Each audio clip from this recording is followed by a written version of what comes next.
Ok, bienvenue Arabelle et merci d'avoir accepté d'être présente pour cet entretien rêve d'entrepreneur. Alors écoute, je te passe la main, je te laisse te présenter pour les auditeurs qui ne te connaissent pas. Vas-y, je t'en prie, à toi. Je m'appelle Merlane Arabel. J'ai eu un restaurant pendant 15 ans à Oui sur la Grand Place. Et maintenant, nous avons construit, moi et mon compagnon Pierre-Thierry Failly, qui est devenu sommelier, et moi, cuisinière, chef cuisinière étoilée. Nous avons construit notre propre restaurant ici à Marchin, chez nous. Avec les enfants, c'était beaucoup plus convivial. Et en fait, je suis chef étoilée donc au Michelin. Et là, je viens d'avoir une étoile verte pour cuisine durable en plus. Et j'ai 18 sur 20 au Gauthier-Millau. Et puis, d'autres prix aussi également, voilà, qu'on a eu aussi dans d'autres guides plus locales. Et on est très fiers, on est très contents. Ma philosophie, je l'ai beaucoup basée sur moi, en fait, sur la façon de manger, la façon d'écouter, enfin un peu tous les sens, parce que j'avais envie d'une cuisine vivante, pleine de vie. Et voilà, l'alimentation, les associations sont très, euh, je dirais, importantes pour moi. J'avais envie de vieillir en bonne santé et rester jeune le plus longtemps possible. Donc, l'alimentation est très importante et j'en ai fait une philosophie, donc je l'ai intégrée pour mes clients et j'ai vu un énorme changement de leur comportement et de leur façon d'être et je veux dire, tout un processus aussi de digestion, ne pas avoir mal au ventre tout en faisant une soirée festive. Enfin voilà. Donc, tu as un peu déjà un petit peu détaillé comment dire, le pourquoi tu fais ce que tu fais. Est-ce que tu pourrais Mhm, revenir justement là-dessus un petit peu sur ton grand pourquoi tu as monté ce restaurant et qu'est-ce qui t'anime vraiment au-delà de tout, quoi. mhm. Euh, Pourquoi j'ai voulu au départ avoir un restaurant, c'était vraiment pour être indépendante, dépendre de personne, de faire un petit resto où on mange bien, on se sent bien. Et puis de fil en aiguille, j'ai été repérée par ma clientèle, par les guides qui sont très fidèles et j'ai développé de là justement une philosophie bien à part. J'avais vraiment envie d'être différent des autres et aussi d'aller dans la durée. Pour le restaurant, je vais dire, quand j'étais en cuisine, je me suis dit, si c'est pour faire tout le temps la même chose, c'est pas agréable et c'est ça que j'avais besoin d'un but et d'un objectif sur la santé et le bien-être. Et c'est ce qui est intéressant, c'est que c'est à l'infini et je suis constamment continuellement à la recherche tout le temps, comme quand j'ai rencontré Nathalie sur l'Ayurveda. Voilà, toutes les médecines, la médecine chinoise, Hippocrate, tout ce monde asiatique et enfin tous ceux qui travaillent avec la médecine douce par l'alimentation, quoi. C'est quelque chose qui m'intéresse énormément et de retrouver aussi les valeurs qu'on travaillait avant sur le bien-être et de les mettre au goût du jour aujourd'hui parce que je pense que ça se perd.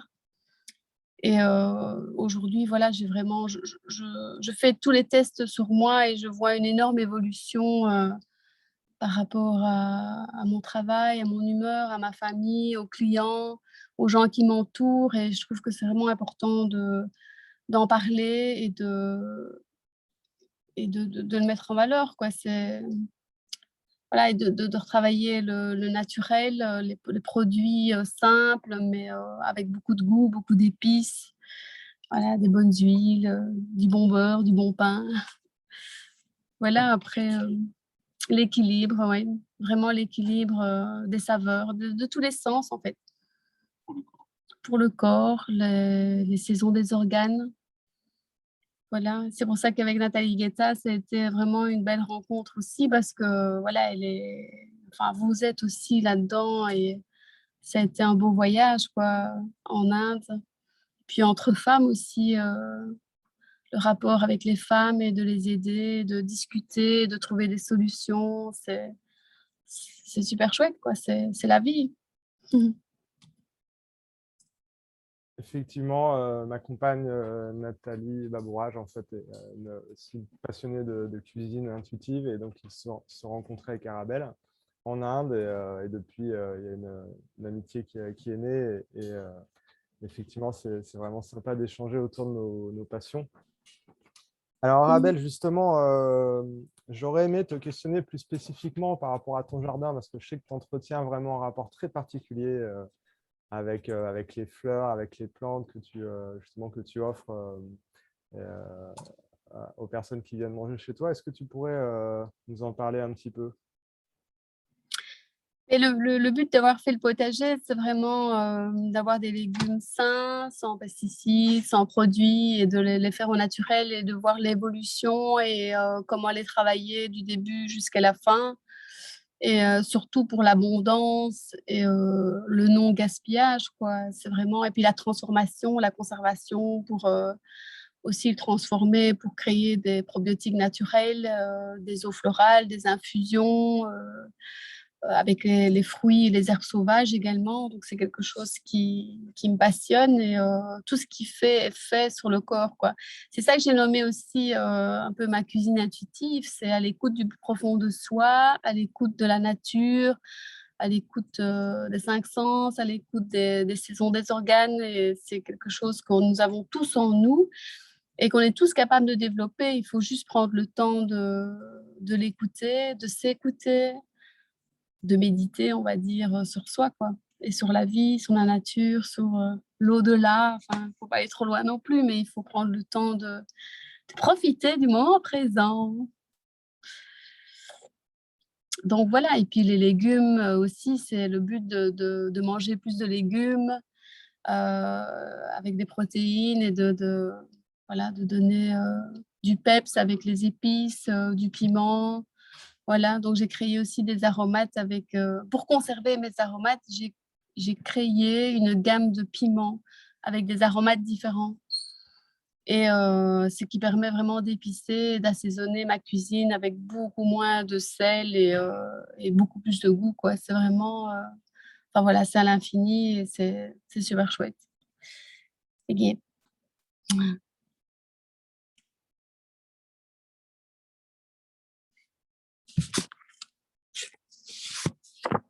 J'entends plus. Je t'entends plus. Ah, autant pour moi. Voilà. Oui, donc Arabelle, je me demandais quel était ton rapport au temps, à l'agenda, c'est-à-dire comment tu fais pour concilier en fait cet ancrage vraiment profond à la terre et ce lien avec le potager, la cuisine, voilà, qui nécessite d'être très présente dans l'instant. Et en même temps, Mhm. avec ta vie de chef d'entreprise qui peut-être se projette parfois assez loin, avec des objectifs peut-être précis, je me demandais quel était ton rapport ton rapport au temps, ton rapport à ton agenda, comment tu as fait Ben, pour vivre ça, quoi. mhm.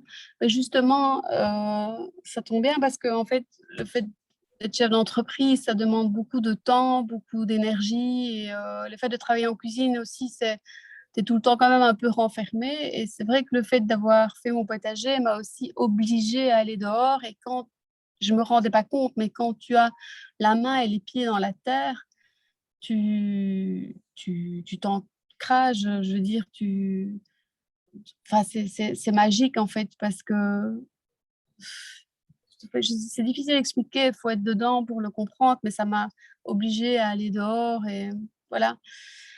Et ce qui est rigolo, c'est que aussi, parlant de chef d'entreprise, c'est quelque chose, j'aimais bien un peu tous les métiers, tout ce qui était artistique, créatif. Et j'avais un peu difficile de choisir ce que je voulais faire et mes parents m'ont un peu obligée à suivre des études où il y avait un peu de tout. Et c'est rigolo parce que ce que j'aimais moins le faire, c'était la cuisine. Et puis, je me suis retrouvée en cuisine. Mais en final, en ayant mon propre restaurant, j'ai compris que j'avais un peu tous les métiers dans la restauration. J'avais la gestion, j'avais le jardinage, la cuisine, la salle, l'art floral, la gestion de personnel, le chef d'entreprise. Je fais la radio, je fais la télé. En fait, tu touches à tout et c'est un métier qui qui est formidable, mais qui demande beaucoup d'énergie. Donc, tu dois vraiment t'organiser et gérer ton temps. C'est pour ça le fait de bien manger, de prendre l'air, c'est déjà 2 choses importantes pour pouvoir être posé, quoi. C'est vraiment super important. Donc justement, par rapport à tes pratiques du prendre soin au quotidien, ce que tu identifies dans ce que je comprends, c'est vraiment le temps au jardin et que tu as identifié comme vraiment essentiel pour te régénérer justement au quotidien? Quelles sont tes pratiques? Beh, c'est surtout le jardin parce que là, j'ai pas beaucoup le temps de faire du sport, mais le jardin me donne déjà du sport. Mais le fait déjà de prendre le temps d'observer les plantes, de les surveiller, de leur parler. Mais tu vois, par exemple, quand je nettoie les crasses, ben là, je me défoule, en fait. C'est comme si je nettoyais, tout ce qu'il y avait, de mauvais autour de moi. C'est marrant, mais c'est un an comment je vais dire? C'est un anti-stress, c'est un tu lâches prise, en fait. C'est mon lâche prise et c'est mon moment de méditation aussi, je ne pense à rien, quoi. Je pense qu'à mes plantes et enfin, c'est magique quand tu les vois pousser et ce qu'ils donnent. J'ai ramené, ben, voilà, des plantes et des concombres d'Inde, que j'observe, pousser, dans ma serre, ben, je suis aux anges. Je suis comme un enfant qui me dit: «Ouais, j'ai des concombres d'Inde qui sentent la cacahuète, je vais pouvoir faire des plats extraordinaires». Mais je c'est bête, mais c'est c'est voilà, c'est Ouais, super chouette, quoi. c'est excellent, c'est une belle performance quand même de faire pousser des Ouais. concombres d'Inde en Belgique. C'est pas le même climat quand même. Pas du tout et je préfère que je les suis. D'ailleurs, je les ai même ratés la première fois parce que je les avais mis trop tôt et il faisait froid et la terre était trop humide. Donc enfin, même dans la serre, quoi, c'était donc ils ont un peu moisi, donc j'ai dû les ressemer et puis je les ai plantés un peu tard. Donc j'espère de tout cœur encore avoir, des concombres parce que là, ils sont en fleurs et on est Mmh. fin août, donc peut-être si on a un peu de soleil, ça va aller. On verra bien, j'espère. En tous les cas, l'année prochaine, je vais m'organiser pour que ça soit top. Enfin, on verra bien. Voilà, ça après, il y a plein d'imprévus dans la vie, il faut être, prêt à ça aussi, hein, il faut relativiser et il faut passer au-dessus et ne pas stresser, quoi. Voilà, c'est qu'on ne devait pas le faire cette année. Mmh. Et ben justement, j'ai aussi une question, je rebondis, hein, parce que c'est vrai que j'ai pas quelques questions que j'aimerais poser. Par rapport à cette notion d'imprévu, d'échec dans la vie entrepreneuriale, je voulais savoir quel était ton rapport à ça, justement. Quel a été ton pire échec si tu en as eu? Enfin, j'imagine que tu en as eu puisque tout le monde en a. Et Mmh. quel est ton rapport à ça? Comment tu vois ça, justement? Et si tu veux bouger, Hem, bouge-nous un petit peu ton téléphone, qu'on voit une autre photo de toi là. Parce que je vois une photo de toi où tu nous caches comme ça. Ah voilà. Et là, ça va rebugger, mais on aura ton sourire. Ah, c'est super. J'avoue, je tiens que ça. Ok, c'est bon. Super. Ouais. Et bah, les échecs, évidemment, enfin, c'est pas tellement les échecs, mais parfois, tu vois, on te fait des croche-pieds ou il y a des choses qui arrivent et tout ça. Et je me dis que c'est jamais un hasard, c'est quelque chose. Quand tu es tellement avec des œillères pour aller où tu veux, bah, de temps en temps, la vie te dit stop, il y a ça, enfin, il y a des choses que tu dois appliquer ou tu dois prendre conscience. Et chaque fois, j'ai quelque chose qui ne va pas, je me dis toujours que c'est pas pour rien, quoi. Il y a un message derrière. Donc, il faut parfois développer ce message et le comprendre et avancer. Mm. Transformer justement cette contrariété ou cet échec, c'est ça que tu veux dire? Ouais. C'est jamais un hasard, je veux dire, c'est quelque chose qu'on veut pas écouter ou parce que je m'écoute pas ou parce que je vais trop vite et c'est ce qui s'est passé. Voilà, j'ai eu, des états de fatigue, je me dis: «Je comprends pas, je mange super bien et tout, pourquoi est-ce que la vie me met en fatigue constamment?» Et là, j'ai compris que voilà, je ne prenais pas le temps de m'asseoir, pour manger, je prenais pas le temps, je sais pas, de regarder la télé ou d'aller me promener. J'étais tout le temps dans le travail, dans le travail. Et voilà, la vie m'a obligée. J'ai pas voulu l'écouter. Ben voilà, Arabelle, t'es fatiguée. Tu t'obliges, tu te reposes. Mais après, tu t'énerves parce que tu as tellement de choses à faire, tu as l'impression d'être en retard et tu te dis non, stop, parce que je l'ai fait 2 fois de suite et 2 fois de suite, de nouveau, je me suis reposée et j'étais de nouveau fatiguée. Donc la vie m'a dit, Arabelle, tu n'as pas fait ce que tu devais faire. Et là, j'ai compris, quoi. Voilà, je m'organise, je mets en place une équipe et je prends un peu du temps à moi, quoi. Voilà, j'ai pas le choix. Mais en même temps, je fais d'autres choses qui me font du bien et je suis plus fatiguée. Donc voilà, je prends un exemple. Alors, c'est super, tu me tends une perche là, parce que justement, je me demandais, alors peut-être quand tu t'es lancé et puis peut-être maintenant, est-ce que tu es vraiment clair sur les choses auxquelles tu dis non? Parce que j'imagine que tu es quand même très sollicité entre comme toutes les personnes qui veulent venir goûter ta cuisine et puis à l'extérieur en Belgique, etc. Enfin, je me demandais comment tu fais. Est-ce que tu étais clair au départ quand tu t'es lancé ça, telle chose, je ne veux pas le faire? Et maintenant, peut-être, voilà, est-ce que tu as affiné ça avec le temps? Est-ce qu'il y a de plus en plus de choses auxquelles tu dis non? Ou comment ça se passe? Comment tu gères ça? C'est-à-dire qu'au début, quand on a un commerce, on a toujours envie de plaire à tout le monde et que tout le monde soit content. Mais après, quand tu instaures ta philosophie, tu n'as pas le choix de suivre ta ligne et de te dire, ça va peut-être pas plaire à tout le monde, mais tu dois être centré, enraciné et savoir vraiment ce que tu veux faire. Et là, tu donnes l'explication de ce que tu fais et en général, les gens comprennent. Et puis, ça, tu ne peux pas être au goût de tout le monde. Donc, c'est pour ça que je donne un équilibre dans les plats pour que le goût plaise à tout le monde. Parfois, j'ai envie d'aller plus loin dans ce que je veux faire, mais je ne peux pas aller trop loin. Comme par exemple, à un moment donné, j'ai voulu faire une cuisine sans gluten, sans lactose, sans viande, voilà, sans sucre, sans pain, sans beurre, tu vois, mais c'est pas juste ce que je faisais. Parce que je ne peux pas mettre tout le monde dans le même sac, tu vois. Donc, j'ai donné un équilibre. Dans le menu, par exemple, je ne travaille pas de gluten, pas de lactose, mais je laisse le pain, le beurre à table. Tu vois, j'ai dissocié et je n'interdis rien, en fait.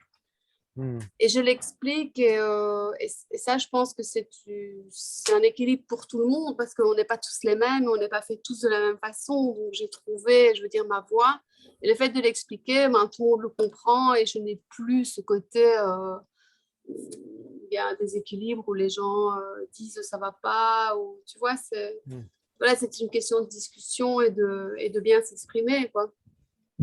Si j'ai répondu à ta question, je suppose. Si, ouais, non, mais c'est vraiment intéressant. C'est sûr qu'enlever le pain beurre en Belgique, ça va pas être évident. Et justement, je me pose la question, quand tu t'es lancé, est-ce que tu étais vraiment très clair sur le type de personnes auxquelles tu t'adressais, du coup, parce que tu es quand même à une sensibilité quand même très veg, on va dire. Tu étais très clair sur le type de personnes auxquelles tu t'adressais. Est-ce que tu as affiné ça au fil du temps? Comment ça se passe? Ou au départ, tu essayais un petit peu de mettre un peu pour tout le monde, je ne sais pas.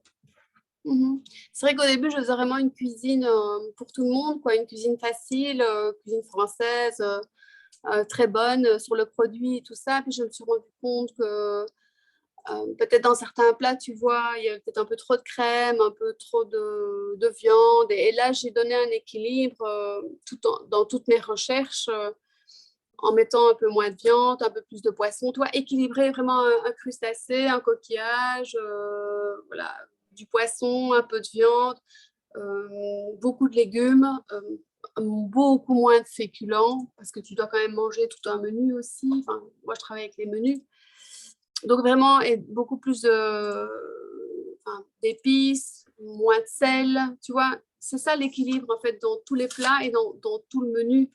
Ça, c'est quelque chose que je travaille beaucoup plus par rapport à mes débuts, quoi. Au début, voilà, je travaillais à la carte, les gens mangeaient ce qu'ils avaient envie, il y avait, voilà, point à la ligne. Ici, j'essaie un peu de transmettre ce que je fais pour moi et puis aujourd'hui, avec tout ce qui se passe aussi dans l'alimentation, dans l'agroalimentaire, j'ai envie aussi de donner un petit point.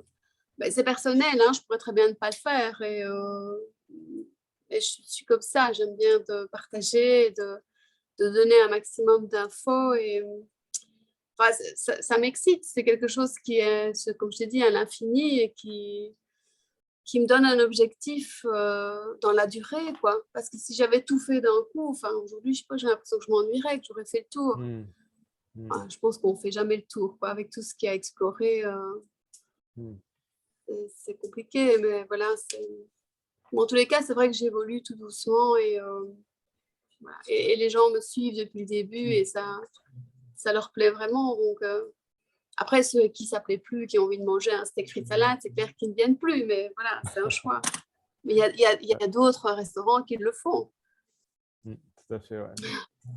C'est génial parce que peut-être que tu ne te vois pas, mais en fait, tu as une pose à la Rodin, tu vois, un peu comme ça, tu vois, c'est le sculpteur, là. Alors, du coup, par rapport à cette unicité de ce que tu proposes, je voulais savoir si au départ, tu avais vraiment cherché, comment dire, à te différencier, un élément unique, ou alors tu as juste cherché à être toi-même, à être au plus proche de ta philosophie, de ton histoire, comment tu t'es positionné par rapport à… Tu t'es dit, tiens, allez hop, je vais faire telle carte. Tu as cherché vraiment à faire quelque chose de différent, ou alors tu t'es juste dit, allez hop, je veux juste être moi, quoi. Au début, je voulais, comme je t'ai dit, avoir un petit restaurant où on mange bien, on se sent bien, mais je travaillais en salle, en fait. Et j'adorais le contact avec les gens et de les servir et de voir leur bouille en disant c'est bon et tout. Et puis voilà, de gagner un peu ma vie autrement. Et voilà, c'était le but. Et puis après, mon cuisinier est parti et je suis passée en cuisine. Et c'est là qu'en fait, j'ai pris conscience que la cuisine, c'était très dur, c'était tout le temps debout, c'était tout le temps la même chose. Et je n'avais plus ce contact avec les gens et j'avais un manque énorme de les voir, tu vois, sourire. Et même, je les voyais de loin, mais c'était plus la même chose. J'étais tout le temps en train de bosser dans la cuisine. Et là, un jour, je me suis dit, si c'est pour rester dans la cuisine, il faut que ça me plaise, il faut que j'ai un autre but, il faut que… Et c'est là que je suis sortie dehors, sur la place verte, ah oui. Et dans l'église, juste derrière, il y avait une conférence sur les herbes sauvages.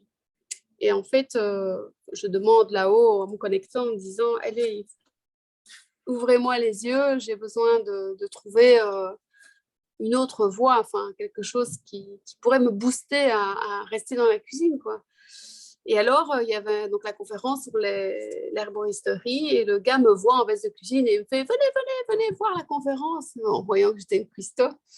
Et alors, j'ai regardé la conférence et alors, il expliquait qu'on pouvait manger les pissenlits, les coquelicots, les orties, toutes ces choses-là. Et je me suis dit, waouh, tous les effets que ça faisait sur le corps. Je me dis, tous nos parents nous disaient toujours, ne touche pas, c'est pas bon. Et là, je me suis aperçue qu'il y avait un autre monde à explorer. Et puis, j'ai dit, merci l'univers de m'avoir envoyé ce message. Et ça m'a vraiment… vraiment plu et j'ai rencontré une herboriste qui venait d'Auvergne, qui sortait avec mon ostéopathe à l'époque et qui m'a partagé chaque saison et on a travaillé avec la nature, on a fait des dentifrices, des pommades, on a cuisiné, enfin c'était super chouette quoi et donc C'est un on a sacré passé déclic, hein. vraiment… Oui, Sacré voilà, déclic. et puis c'est là que je me suis renseignée. Tu vois, j'étais toute seule en cuisine et je travaillais comme une sette et tout. Il y a des gens qui étaient intolérants au gluten, qui étaient intolérants au lactose, qui ne voulaient pas de sucre et tout ça. Mais moi qui travaillais toute seule et qui devais faire des changements en minutes, je me suis dit, là, c'est impossible de gérer. Donc c'est comme ça que je me suis intéressée les effets du gluten sur le corps et que j'ai commencé à travailler d'autres farines, tu vois, les effets du lactose sur le corps. Donc j'ai utilisé plus de lait végétaux.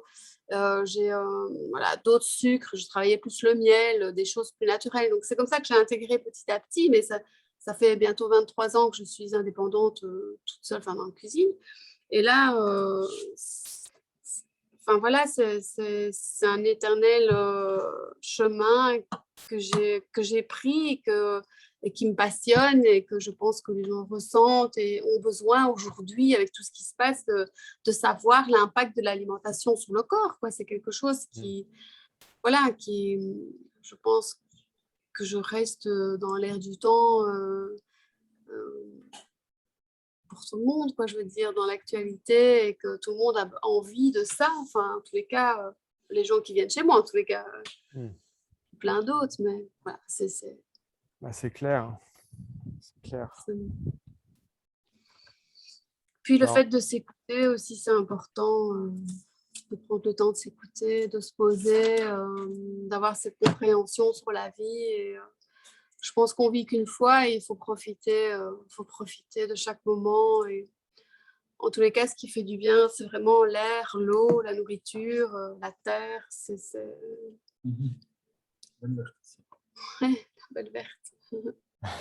justement, je voulais te questionner sur ta vision, justement, entre guillemets, de la réussite, parce que j'aime bien cette citation, je ne sais plus quelle personne dit, pour moi, la gloire, c'est de marcher dans une allée de hêtres ou de cyprès, je ne sais plus. Que votre ovation et vie trépidante à côté de cela. Tu vois. Je voulais savoir quelle était ta vision de la gloire, de la réussite, ou quel a été ton moment que tu as identifié comme tel. Je veux savoir si tu pouvais nous dire un petit mot là-dessus. Mais moi, la gloire ou la réussite, je ne cherche pas à vouloir... Enfin, si, je cherche à vouloir partager tout ça, mais parfois, les gens ne sont pas toujours demandeurs. Donc, je pense que pour moi, la plus belle citation, c'est y aller petit à petit, l'oiseau fait son nid, tu vois. Le but, c'est de faire son nid. Déjà, faire son nid, c'est déjà gagné, tu vois ce que je veux dire. Après, c'est un peu aussi indirectement chacun, enfin, j'aime pas dire chacun pour soi, mais il faut d'abord être soi pour pouvoir partager, pour pouvoir montrer. Je pense que c'est la plus belle, montrer qu'on est bien, qu'on est nous, qu'on est centré, voilà. Oui, une phase Je pense que, d'individuation d'abord, ouais, la je pense que passion, c'est et la plus puis belle chose après, qu'on peut faire. la- C'est d'être soi. Tu crois pas? si, 100%, mais c'est clair, c'est vraiment ce que je pense, c'est qu'effectivement, ça ne se recherche pas, quoi, et que c'est juste on fait ce qui nous passionne, et puis après, advienne que pourra, quoi. Mhm. Moi, j'adore rencontrer des gens qui sont bien dans leur peau et j'adore. C'est win-win, quoi, tu vois. Il n'y a même parfois pas besoin de parler. On se regarde et on a compris, quoi. C'est ça qui est magique. Il n'y a même pas besoin de parler. Sinon, je voulais te... Ouais, bah, en même temps, on a déjà fait pas mal de choses, hein. Qu'est-ce que je voulais te poser comme question encore? Si tu étais face à un jeune cuisinier ou une jeune cuisinière, ou alors peu importe, si tu avais un conseil à lui donner, ça serait quoi? Ou alors une question à lui poser, ou je sais pas, quelque chose. Et tu vois, par exemple, les jeunes cuisiniers qui viennent travailler chez moi, je vais te donner un exemple. Justement, j'en ai eu deux cette semaine. Eh ben, la première chose que je leur ai demandé, je leur ai expliqué qu'ici, on travaillait beaucoup, avec l'âme, avec le fait de travailler dans une bonne ambiance, et que pour moi, c'était impossible de travailler avec des gens négatifs ou qui tirent la tête ou quoi. Moi, j'avais besoin qu'ils sourient et surtout qu'ils soient bien dans leur peau. Et pour être bien dans leur peau, en fait, je leur explique que je les forme à donner le meilleur d'eux-mêmes. Tu vois, je les mets sur un piédestal et je développe leur meilleur potentiel, si tu veux. Et en expliquant, ça c'est au fur et à mesure, en les voyant travailler, tu vois, donc je ne les rabaisse jamais, et je leur donne le meilleur de leur valeur, quoi. Et ça, je remarque que c'est super important et qui me le rend vraiment bien, dans le sens, il y a beaucoup de respect et je les sens tellement bien c'est un win-win aussi. On travaille dans une équipe hyper solide, quoi, et c'est super important. Voilà, et les gens qui veulent travailler dans ce sens-là, le côté équipe, tu sais, c'est comme un match de foot, on joue tous ensemble ou alors on va jamais gagner, quoi. Et voilà, ici, c'est un peu ce que je leur explique, et aussi de monter les échelons un par un, pas du premier au 10e, de faire 1, 2, 3, de monter les échelons au fur et à mesure et de les mettre en valeur comme l'oiseau fait son nid, petit à petit. Donc, et ça, c'est une belle expérience, et je pense que les gens se rendent compte que c'est agréable de travailler comme ça et que ça devient de plus en plus rare, quoi. Et le fait qu'ils transmettent ça, pour eux après, c'est comme quand tu lances un caillou au-dessus de l'eau qui fait un ricochet, tu vois. Hmm. Donc, tu dirais que quelque part, on pourrait dire qu'une sorte de secret que, entre guillemets, que tu pourrais donner à un jeune qui se lance, peu importe le domaine, ça serait d'essayer de donner le meilleur de lui-même pour rendre le meilleur service et faire briller les yeux des gens, enfin, quelque chose de cet ordre-là ou... Ben, apprendre à se connaître, en fait, je les aide à se développer leur potentiel qu'ils ont en eux, si tu veux. Donc, apprendre à se connaître, à savoir ce qu'ils aiment faire, à les mettre au poste où ils sont le mieux, tu vois, pour qu'ils s'épanouissent. Quand tu as quelqu'un qui s'épanouit, tu peux donner le meilleur de toi-même.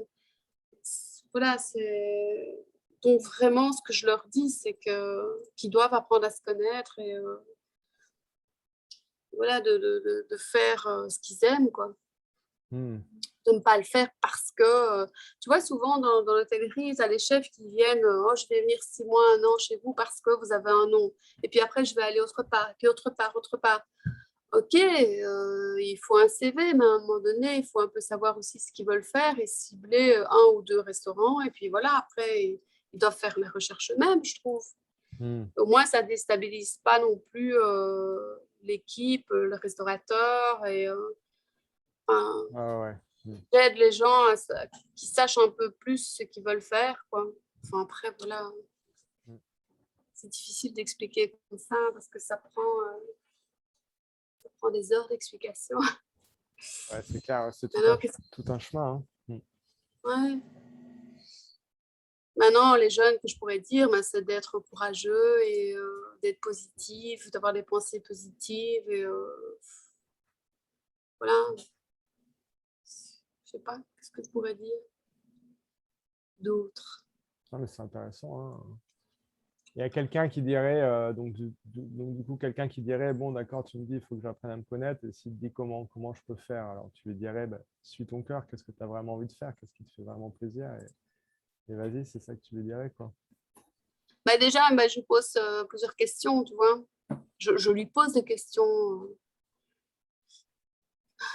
Puis après, ça se développe tout seul, je ne sais pas expliquer. C'est ça l'intuition, de ressentir, d'être connecté, de sentir le meilleur potentiel qu'ils peuvent avoir en eux. Parce que parfois, tu sais, en discutant, tu développes, tu as des choses qui deviennent comme ça tout seul et puis tu les aides à prendre une décision ou s'ils te disent quelque chose, tu donnes le pourquoi du comment ou le positif ou le négatif, tu vois, essayer de les aider à trouver une solution.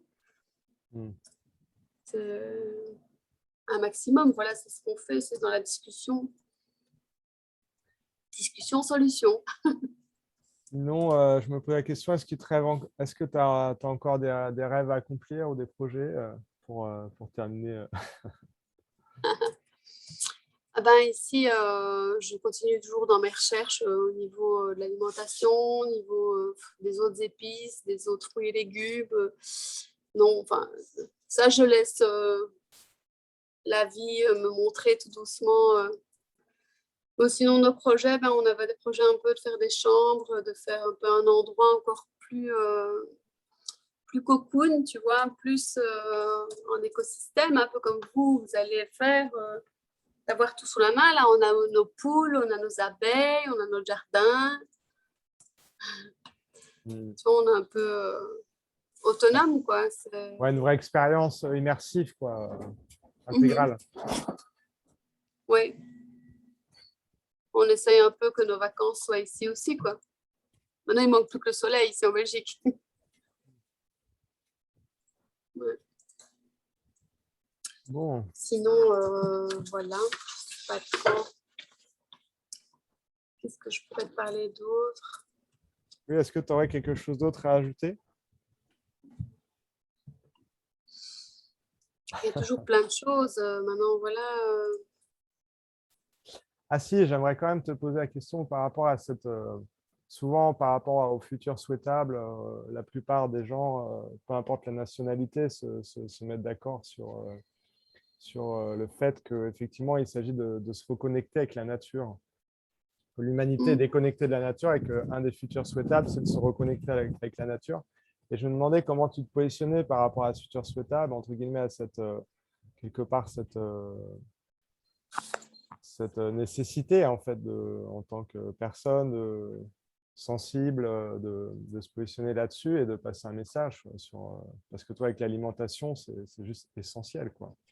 Parce que quand je vois, par exemple, moi, à mon niveau, au niveau des mangroves, quand j'explique aux gens que les mangroves disparaissent parce qu'on cultive des crevettes, par exemple, dans les mangroves, les gens ne sont pas au courant et pourtant, c'est parce qu'ils ne sont pas au courant que les mangroves disparaissent.